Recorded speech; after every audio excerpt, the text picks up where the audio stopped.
Hello guys, welcome to our channel Movie crawlers.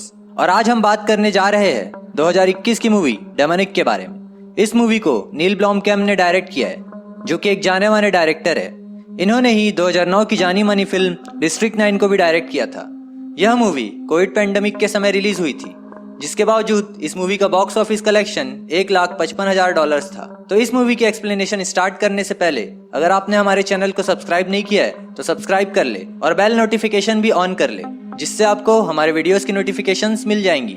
तो चलिए बिना देर करते हुए जानते हैं इस रोमांचक मूवी के बारे में।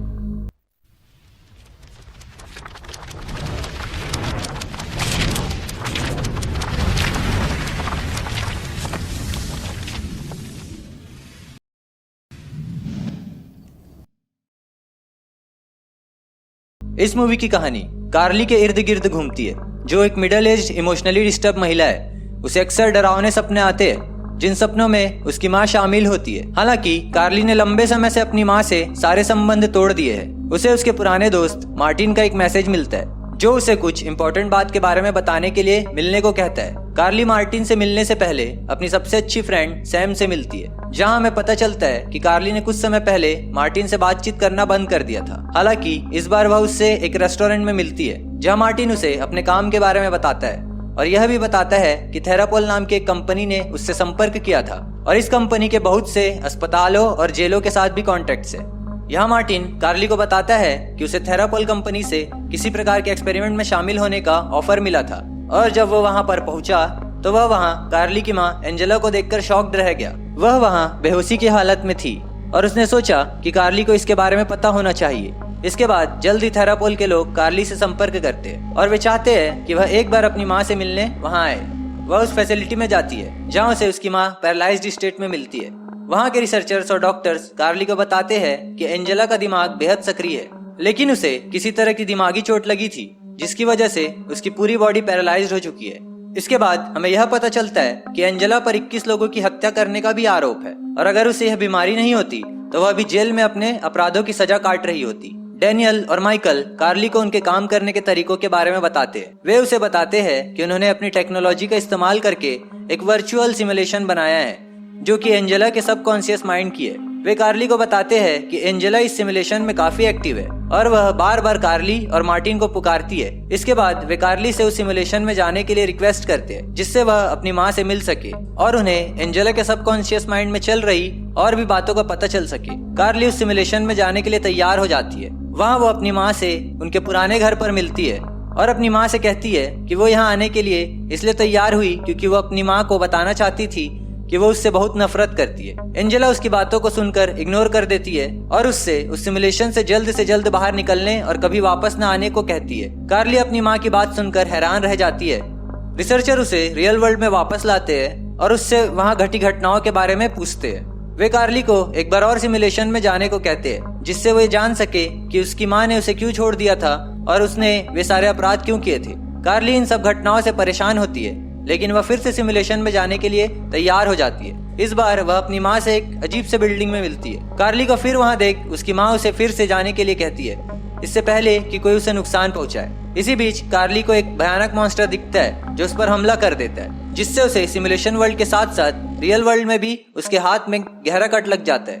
रियल वर्ल्ड में वापस आने के बाद वह रिसर्चर्स को उस बिल्डिंग के बारे में बताती है, जहाँ उसने अपनी माँ को कई साल पहले देखा था, और ये भी बताती है कि उसकी माँ के हाथ में भी वही कट है जो उसके हाथ में है। इसके बाद वह मार्टिन से मिलती है। मार्टिन ने उसे कुछ इसी तरह की बातों को सालों पहले उसे बताया था, लेकिन उसने मार्टिन की बातों को बेबुनियाद मानकर इग्नोर कर दिया था। मार्टिन कार्ली को बताता है कि वह बिल्डिंग एक हॉन्टेड जगह पर बनाई गई थी और इसकी माँ को एक डिमन ने पोजेस कर लिया। वह कार्ली को वेटिकन की एक ब्लैक ऑप्स टीम के बारे में भी बताता है, जो स्पेशली डिमंस और राक्षसों का शिकार करने का काम करती है। यह सब बातों को सुनकर कार्ली काफी परेशान हो जाती है। जब मार्टिन उसे यह बताने की कोशिश करता है कि वह डिमन अब उसके पीछे भी आएगा, तो वह वहाँ से भाग जाती है। उस रात कार्ली को अपने अपार्टमेंट में कुछ भयानक आवाजें सुनाई देती है। लगभग रात के 3 बजे सैम कार्ली से मिलने उसके अपार्टमेंट में आती है। जल्द ही कार्ली को पता चल जाता है कि वो सैम नहीं बल्कि सैम के रूप में डीमन है, जो कार्ली पर हमला कर देता है। कार्ली उस डीमन से बचते हुए बड़ी मुश्किल से अपने आप को एक कमरे में बंद कर लेती है, लेकिन वह डीमन उसके कमरे में आसानी से आ जाता है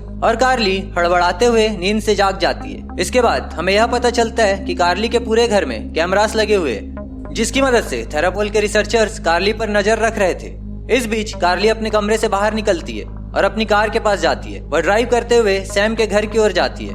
उसे डर होता है कि उसके साथ कुछ बुरा हो सकता है। वह सैम के घर पहुंचती है, लेकिन सैम वहां नहीं होती है। कार्ली तुरंत पुलिस से संपर्क करती है और सैम के लापता होने की बात उनसे कहती है, लेकिन पुलिस उसकी बातों को गंभीरता से नहीं लेती है, क्योंकि सैम को लापता हुए अभी 48 घंटे भी नहीं हुए थे। कार्ली एक बार फिर मार्टिन के पास जाती है। मार्टिन कार्ली से कहता है कि उन्हें उस हॉन्टेड बिल्डिंग में जाना चाहिए जहाँ से यह सब शुरू हुआ था। मार्टिन और कार्ली दोनों उस बिल्डिंग में जाने के लिए निकलते हैं और वे उम्मीद करते हैं कि शायद सैम उन्हें वहां मिल जाए। रास्ते में उन्हें जंगल के पास सैम की कार मिलती है, लेकिन उसका कोई अता पता नहीं होता है। वो दोनों सैम को आसपास के इलाके में ढूंढने लगते हैं और फाइनली उन्हें सैम अकेली बैठी हुई मिलती है, जो कि बहुत परेशान लग रही होती है। वह उन्हें अपने सपनों के बारे में बताती है, जिसमें वह देखती है कि एंजेला को उस हॉन्टेड बिल्डिंग में ले जाया गया था। सैम की बातों को सुनने के बाद कार्ली उस हॉन्टेड बिल्डिंग में वापस जाना चाहती है। मार्टिन कार्ली को यह कहते हुए रोकने की कोशिश करता है कि शायद डीमन उसे उस बिल्डिंग में लाने की कोशिश कर रहा है, लेकिन वह इसके बावजूद भी वहां जाना चाहती है। मार्टिन भी कार्ली के साथ जाता है। जब वे वहां पहुंचते हैं तो उन्हें बिल्डिंग के पास स्पेशल ऑप्स की टीम की डेड बॉडीज मिलती है और साथ ही साथ उन्हें वहां एग्जॉर्सिज्म करने आए हुए लोगों की भी डेड बॉडीज मिलती है और ऐसा लगता है कि किसी बहुत ही भयानक शक्तिशाली ताकत ने उन पर हमला किया था। लेकिन उनमें से अभी भी एक एग्जॉर्सिस्ट जो कि डैनियल है, जिंदा रहता है। डैनियल उन्हें बताता है कि उस डीमन ने एंजेला की बॉडी को छोड़कर माइकल की बॉडी पर कंट्रोल कर उन सभी पर हमला किया था।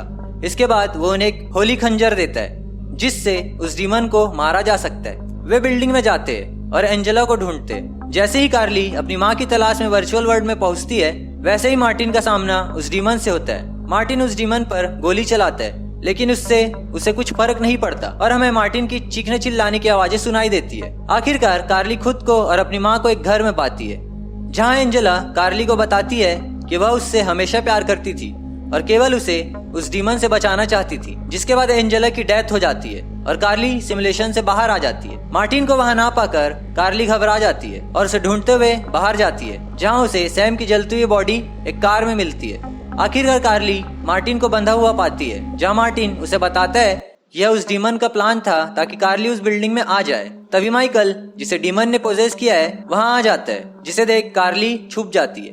डीमन कार्ली को ढूंढ लेता है और उस पर हमला कर देता है। उन दोनों की हाथापाई में कार्ली माइकल को उस होली खंजर से मारने में कामयाब हो जाती है, पर हमें यह पता चलता है कि डीमन ने माइकल की बॉडी छोड़ दी है और उसने कार्ली की बॉडी को ही पोजेस कर लिया है। कार्ली किसी तरह अपनी पूरी ताकत इकट्ठा करती है और खुद को उस होली खंजर से मार देती है, जिससे उस डीमन की मौत जलकर हो जाती है।